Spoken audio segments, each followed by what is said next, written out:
Hello guys, so welcome back to my YouTube channel. तो जैसे कि मैंने आप सभी से वादा किया था, हाँ थोड़ा लेट हो चुकी है, बट मैंने कहा था कि मैं वीडियो बनाऊंगा, अगली अपनी स्ट्रेटजी शेयर करूंगा कि और जैसे मैंने थंबनेल में भी लगाया हुआ है कि कैसे मैंने 2024 में सारे के सारे प्रीलिम्स एग्जामिनेशन क्लियर किए आरबीआई असिस्टेंट को छोड़ के। तो इस वीडियो को मैं दो भागों में बांटता हूँ, या जो प्रिपरेशन करने वाले कैंडिडेट हैं उनको मैं दो भागों में बांटूंगा। एक वो जो बिगिनर्स हैं, और एक वो जिनको प्रिपरेशन किए हुए 1 साल हो गया है, शायद उनके एक दो प्रीलिम्स नहीं निकल रहे होंगे या मेंस में रुक जा रहे होंगे। बट इस वीडियो में बात केवल अभी प्रीलिम्स की करेंगे कि कैसे, क्योंकि अगर साल में 6 प्रीलिम्स तो होते ही हैं। आरआरबी के 2, आईबीपीएस के 2 और एसबीआई के 2, और आरबीआई भी हो जाता है तो टोटल 7 होते हैं। तो चलो 6 मान के चलो, 6 सभी टारगेट करते हैं। तो 6 प्रीलिम्स होते तो आपको 6 के 6 प्रीलिम्स कैसे निकालना है, देखो इतनी बड़ी बात है नहीं, सिलेबस तो सबका सेम है। और सबसे पहले बात करते हैं बिगिनर्स की। जो बिगिनर्स अभी स्टार्ट कर रहे हैं या स्टार्टिंग स्टेज में है, वो सबसे पहले तो तुमको सिलेबस पूरा करना है। सबसे पहले बात करते हैं क्वांट की। क्वांट का कैसे सिलेबस कंप्लीट करोगे आप। क्वांट में आप किसी एक टीचर को पकड़ लो, जैसे मैं अपना बताता हूँ। मुझे आशीष सर सबसे बेस्ट लगते थे। मैंने जब प्रिपरेशन स्टार्ट करी, मैंने पूरा 1 मंथ लिया कि मुझे किन किन टीचर से पढ़ना है और किस किस टीचर्स का मुझे सबका समझ में आता है। मैं ये नहीं बोल रहा कि बाकी टीचर्स बेकार है, सभी टीचर्स अच्छे होते हैं, बट मुझे आशीष सर सूट करते थे क्वांट के लिए। तो मैंने आशीष सर को क्वांट के लिए पकड़ा। वो जैसे जैसे वो बताते गए, उनके उस समय वो अपनी दूसरे अन अकेडमी में पढ़ाते थे उस टाइम पे। तो मैंने उस समय अन अकेडमी का सब्सक्रिप्शन लिया हुआ था। तो मैं क्या करता था, जैसे जैसे सर पढ़ाते थे, सबसे पहले सर कराते हैं आई थिंक सिंप्लीफिकेशन कराते हैं। तो सबसे पहले सिंप्लीफिकेशन कंप्लीट करी 3 दिन में। फिर नंबर सीरीज़ कराई, रॉन्ग नंबर सीरीज़ कराई, मिसिंग नंबर सीरीज़ कराई, वो कंप्लीट करी 3 दिन में। फिर उसके बाद परसेंटेज, फिर उसके बाद जो भी होता है average, profit and loss, boat and stream, वो करते गए। बट साथ में एक चीज़ का ध्यान रखना है बहुत बहुत ज़्यादा, कि जैसे जैसे आप आगे बढ़ रहे हो, सपोज़ आप परसेंटेज आपने कंप्लीट कर दिया, उसके बाद अगर सपोज़ नेक्स्ट आप एवरेज पढ़ रहे हो, या जहाँ से भी आप पढ़ रहे हो वो आपको एवरेज पढ़ा रहा है, तो उसके साथ साथ आप पिछला ना भूलें। एवरेज की क्लास देख ली, उसके साथ जो आपने पिछला पढ़ा है, परसेंटेज पढ़ा है, सिंप्लीफिकेशन पढ़ा है, रॉन्ग नंबर सीरीज़ पढ़ी है, जो भी पढ़ा है उसकी प्रैक्टिस करते रहनी है। सपोज़ आप लास्ट में मैंसुरेशन पे पहुँचते हो, तो इसके साथ साथ आपको पीछे भी प्रैक्टिस करती रहनी है प्रॉपर, क्योंकि practice is the key. Banking examination का सिलेबस इतना ज़्यादा नहीं है।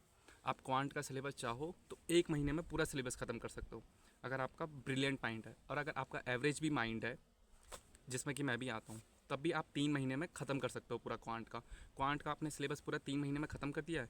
बट ये नहीं होना चाहिए कि सिलेबस केवल करने को पूरा कर दिया है। साथ ही साथ जैसे मैंने कहा कि आप अगर मैंसुरेशन में हो, अगर आपने मैंसुरेशन पे हो, तो आपको ये होना चाहिए हाँ कि अगर मुझे कोई बोट एंड स्ट्रीम का क्वेश्चन दे दे तो मैं वो भी कर दूंगा। वहाँ पे ये नहीं होना चाहिए अरे यार मैंने बोट एंड स्ट्रीम किया तो था बट मुझे याद नहीं है। ये क्यों होता है? Lack of revision, lack of practice की वजह से। तो ये आपको रेगुलरली करते रहना है, बिल्कुल नहीं छोड़ना है। जैसे क्वांट का सिलेबस पूरा होता है, क्या क्वांट को हर दिन आप 2.5 से 3 घंटा दीजिए। 1 घंटे में आपने नया कंसेप्ट सीखा, नया टॉपिक सीखा, बाकी के प्रैक्टिस को ज़्यादा टाइम देना है। नई चीज़ों को सीखने के लिए आप कम टाइम दीजिए, क्योंकि नई चीज़ सीखने में टाइम लगता है। तो आप कोई भी नया टॉपिक या नई चीज़ सीख रहे हैं, उसको टाइम दीजिए 1 घंटा, 1.5 घंटा। लेकिन जो आपने पिछला पढ़ा है उसकी प्रैक्टिस के लिए, उसकी रिवीजन के लिए टाइम दीजिए 1.5 घंटा, 2 घंटा। जैसा पूरा मिला के मैथ में अगर सपोज आप 3 घंटा देते हैं, 3.5 घंटा देते हैं, तो 3 साढ़े 3 घंटे का स्लॉट ये हुआ। अब क्या बचा? इंग्लिश। इंग्लिश में सबको प्रॉब्लम होती है, और इंग्लिश में मेरे को भी बहुत प्रॉब्लम होती है, होती थी, होती है, अभी भी होती है। क्योंकि मैं सीबीएसई बोर्ड से हूँ, लेकिन जो बैंक की इंग्लिश होती है ना, वो केवल वो ग्रामर बेस्ड नहीं होती है, वो होती है इंग्लिश लैंग्वेज होती है।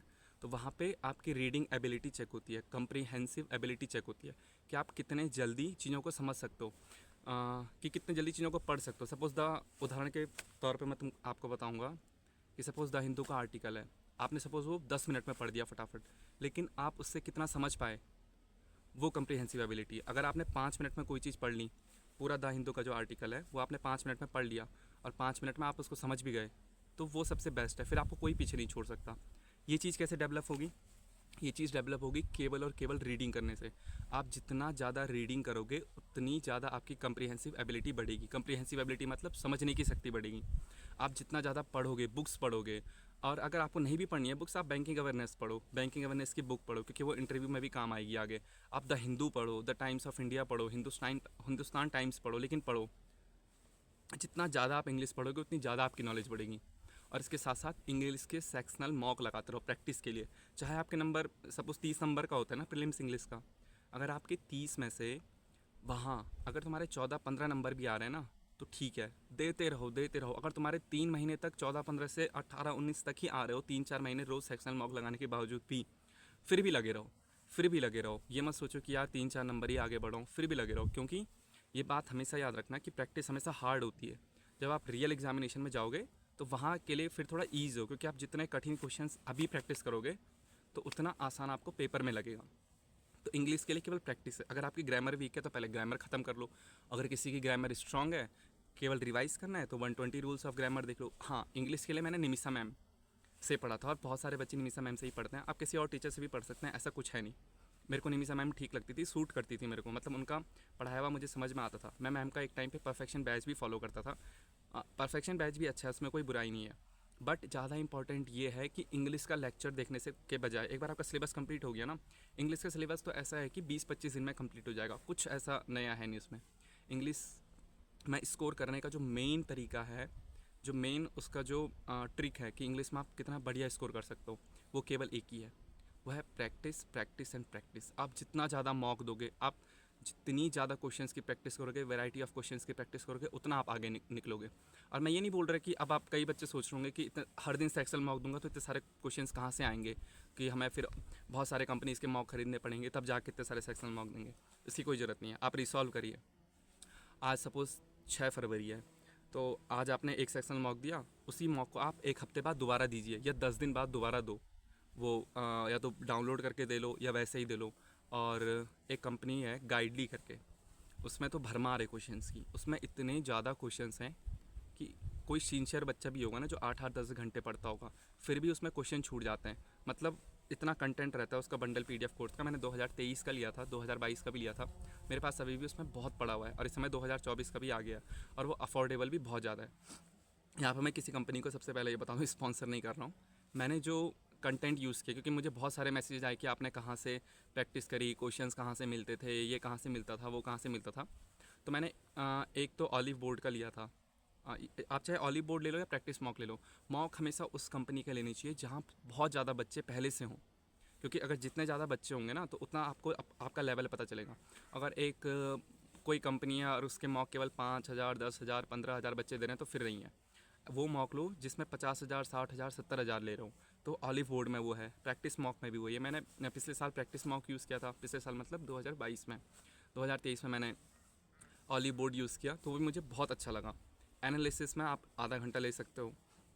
और गाइडली का बंडल पीडीएफ कोर्स खरीद लो, कि वहाँ से आप, अगर आपने कोई नया कंसेप्ट सीखा है, मैं अभी बिगिनर्स के लिए बोल रहा हूँ, अगर आपने कोई नया कंसेप्ट सीखा है तो आप गाइडली से फिर वो पर्टिकुलर टॉपिक टेस्ट, वो पूरा बंडल पीडीएफ कोर्स उसमें है, वो तुम्हें पता चल जाएगा कि कहाँ से कैसी प्रैक्टिस करनी है। वो बहुत अफोर्डेबल है। और अगर फिर भी आप नहीं ले सकते हो तो आशीष सर की मैथ्स के लिए, क्वांट के लिए तो भरमार है। सर का टेलीग्राम में इतना ज़्यादा कंटेंट है, इतना ज़्यादा कंटेंट है कि बच्चे थक जाएंगे कि सॉल्व करते करते, इतना कंटेंट है। और निमिषा मैम का भी यही है, उनके पास भी इंग्लिश के कंटेंट की तो भरमार रहती है सब जगह। बच्चे इंग्लिश में क्यों स्कोर नहीं कर पाते हैं? क्योंकि बच्चे प्रैक्टिस नहीं करते खुद से। बच्चे बस यूट्यूब चैनल खोल देंगे या क्लास खोल देंगे और फिर प्रैक्टिस करने लगेंगे कि हाँ सर ने क्वेश्चन दे दिया, अब मैं पॉज करता हूँ या करती हूँ और फिर सॉल्व खुद करती हूँ। नहीं, ऐसा बिल्कुल भी नहीं करना है। हाँ वो ठीक है, एक हद तक वो भी ठीक है, बट पहले कोशिश कीजिए कि एक बार सिलेबस कंप्लीट हो गया उसके बाद खुद से प्रैक्टिस कीजिए। जितना खुद से प्रैक्टिस करोगे, जितना खुद से करोगे, उतना बढ़िया रहेगा। रीजनिंग, फिर रीजनिंग का भी वही है। बैंकिंग एग्जामिनेशन की यही खासियत है कि उसका सिलेबस बहुत कम है, बहुत कम सिलेबस है। रीजनिंग का सिलेबस इतना कम सिलेबस है कि आप 15 से 20 दिन में ख़त्म कर सकते हो। लेकिन हाँ, अब लोग कहते हैं मेन आता है उसमें पज़ल और सीटिंग अरेंजमेंट, इसकी स्पीड कैसे आएगी? वो स्पीड 15-20 दिन में नहीं आएगी। हाँ, तुम कोई पज़ल सॉल्व करना सीख सकते हो 15 से 20 दिन में। सारी की सारी पज़ल्स की जितनी भी टाइप होती है, सीटिंग अरेंजमेंट की जितनी भी टाइप होती है, आप वो मैक्स टू मैक्स 1 महीने में सीख सकते हो। लेकिन जो स्पीड है, स्पीड के साथ साथ जो एक्यूरेसी है, वो कैसे आएगी? वो आएगी कंटिन्यूस प्रैक्टिस के साथ आएगी। सारा खेल बैंकिंग एग्जामिनेशन में केवल और केवल प्रैक्टिस का ही है। और सारे बच्चों को वही मौत आती है। वो प्रैक्टिस कर तो लेंगे, शुरू के 10 दिन करेंगे, 15 दिन करेंगे, या ज़्यादा से ज़्यादा 1 महीने करेंगे, उसके बाद उनको बोरियत आने लग जाती है। क्योंकि वही मैंने कहा ना, बैंक का सिलेबस कम है, एक ही चीज़ आपको बार बार करनी है, तो बच्चों को, कैंडिडेट्स को, एस्पिरेंट्स को बोरियत आ जाती है। लेकिन वही है, मैं जब अपना बताता हूँ, मैंने जब पहली बार रीजनिंग की एक पज़ल सॉल्व करी थी, प्रीलिम्स लेवल की, वो भी क्लरिकल लेवल की, क्लर्क में आती है वैसी पज़ल है। मेरे को वो पज़ल सॉल्व करने में 30 से 35 मिनट लगे थे। तो मैं उस टाइम पे सोचता था कि कैसे कैसे कैसे एस्पिरेंट्स की कितना मिनट, 20 मिनट मिलते हैं ना, कि 20 मिनट में कैसे 35 में से 35 क्वेश्चन कर लेते हैं। क्लरिकल में, प्री में भी कर लेते हैं बच्चे आजकल, तो कैसे कर लेते हैं। तो फिर वही है, कैसे कुछ नहीं होता है, सारा प्रैक्टिस होता है। उनका भी लेवल कभी हमारे जैसा था, मेरा भी लेवल कभी वही था, अब मैं भी कर लेता हूँ। मैं भी अपने स्कोर कार्ड शेयर करते रहूँगा प्रीलिम्स एग्जामिनेशन के, या मैं डिस्क्रिप्शन में लिंक दे दूँगा, तो मैं टेलीग्राम में डाल दूँगा, या इसी में मैं शो करता रहूँगा बीच बीच में, जैसा ठीक लगेगा मुझे। तो प्रैक्टिस का खेल है सारा। रीजनिंग में क्या होता है, किसी किसी का पजल स्ट्रांग रहता है लेकिन मिसलिनियस वाला छूट जाता है, किसी का मिसलिनियस वीक रह जाता है। जैसे सपोज किसी का ब्लड एंड रिलेशन वीक रह गया, किसी का डायरेक्शन वीक रह गया। वीक रह गया मतलब वो टाइम पे, मतलब स्पीड के साथ सॉल्व नहीं कर पाते हैं। तो वो कैसे सॉल्व होगा? प्रैक्टिस से ही, ऑफ कोर्स। बैंक में जैसे कि मैंने बार बार कह रहा हूँ, सारा खेल प्रैक्टिस का ही है। जितनी आप बेहतरीन प्रैक्टिस करोगे उतना ज़्यादा मस्त रहेगा। अब कई, हाँ, तो जो मैंने पिछली यूट्यूब वीडियो बनाई थी उसमें कई लोगों ने पूछा कि आप कितने घंटे पढ़ते थे। तो देखो, ऐसा कुछ नहीं होता है, सबको अपने अपनी नीड और सबको अपनी अपनी कैपेसिटी के हिसाब से पढ़ना पड़ता है। कैपेसिटी तो खैर आपको बढ़ानी पड़ेगी अपनी। अगर आप शुरू में 6 घंटे पढ़ रहे हो, फिर 7, 8, 9, 10 घंटे ले जाओ मैक्स टू मैक्स। अगर ज़्यादा ही पढ़ना है तो 10 घंटे ले जाओ। 10 घंटे इज़ मोर देन इनफ। बहुत ज़्यादा होते हैं 10 घंटे। इतना पढ़ोगे तो आपके सारे के सारे प्रीलिम्स एग्जामिनेशन तो निकल रहे हैं। और इसके साथ साथ मॉक देना बहुत ज़रूरी है। अगर एक हफ़्ता है और आप बिगिनर हो तो कोशिश करो कि 2 मॉक तो हफ्ते में पक्का लग रहे हों। चाहे आपका सिलेबस के, क्योंकि एक तरफ से सिलेबस आपका कंप्लीट हो रहा है, एक तरफ से आप 2 मॉक दे दो। एक आप हफ्ते में 7 दिन होते हैं, तो आप अपनी सहूलियत के हिसाब से दे सकते हो। 2 मॉक लगातार भी दे सकते हो। लगातार मतलब एक सैटरडे को दे दिया, एक संडे को दे दिया, या एक वेडनेसडे को दे दिया, एक सैटरडे को दे दिया।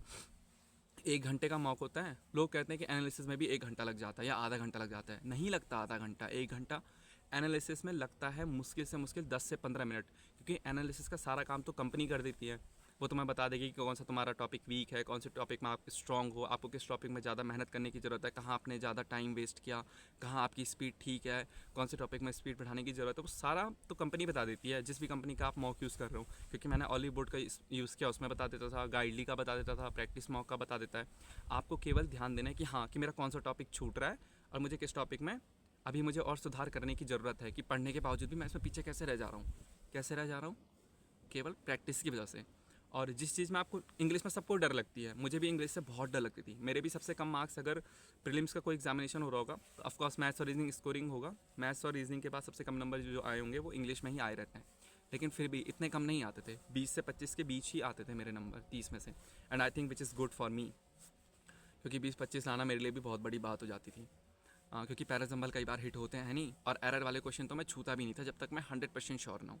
इंग्लिश में मेन खेल होता है एक्यूरेसी का। जब तक आप 100% श्योर नहीं हो तब तक उस क्वेश्चन पे टिक करो ही मत, चाहे आप 95% भी श्योर क्यों ना हो।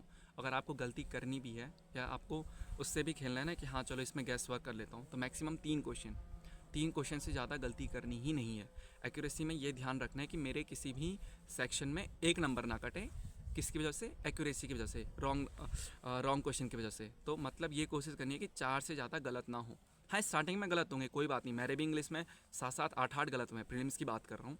लेकिन फिर भी आपको लगे रहना है, रुकना नहीं है। ये नहीं सोचना कि अरे यार अब तो यार मैं तो इंग्लिश में 18 अटैम्प्ट कर रहा हूँ, जिसमें से 10 तो गलती हो रहे हैं या 9 तो गलती हो रहे हैं, कैसे होगा? नहीं, वहीं से तो सीखना है और आगे बढ़ना है, तो ये बेहतरीन होता जाएगा।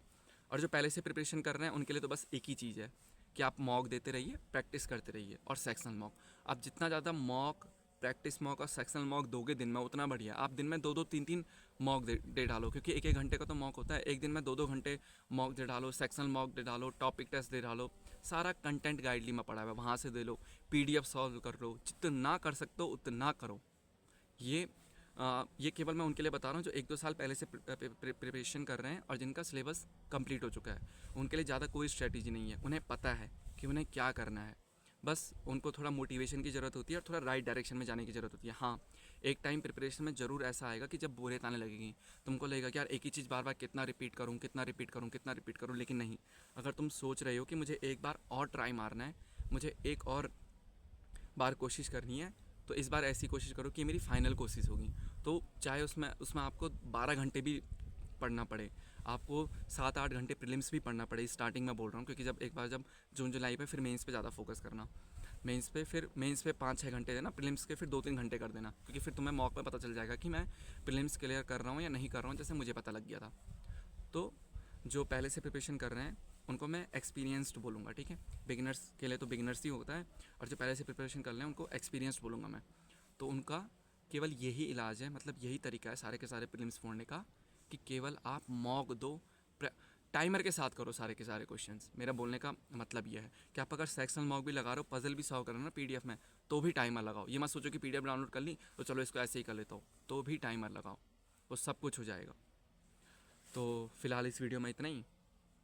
इसके बाद मैं अगर टाइम मिलेगा तो फिर मैं जीए का और जीए की डिटेल में बताऊंगा कि जीए की कैसे प्रिपरेशन करनी है, मेंस की कैसे प्रिपरेशन करनी है, सारे के सारे पर्टिकुलर सब्जेक्ट्स की। तब तक के लिए आप इतना करते जाइए, और आपका सारे के सारे प्रीलिम्स अगर आपने प्रॉपर ऐसे कर लिया ना, मैं लिख के देता हूँ कि आपके सारे के सारे प्रीलिम्स एग्जामिनेशन इसी साल क्रैक होंगे। अगर आप मैं बोल रहा हूँ ना 30 दिन होते हैं एक महीने में, तो टारगेट बना के चलिए कि मैं 200 घंटे 200 घंटे या 210 या 200 से 210 घंटे के बीच पढ़ूंगा या पढ़ूंगी। तो अगर आप उसको 25 दिन में भी डालते हो तो कितना बन रहा है वो, पर दिन 8 या 9 घंटे बन रहे हैं। 8 या 9 घंटे सफिशिएंट है।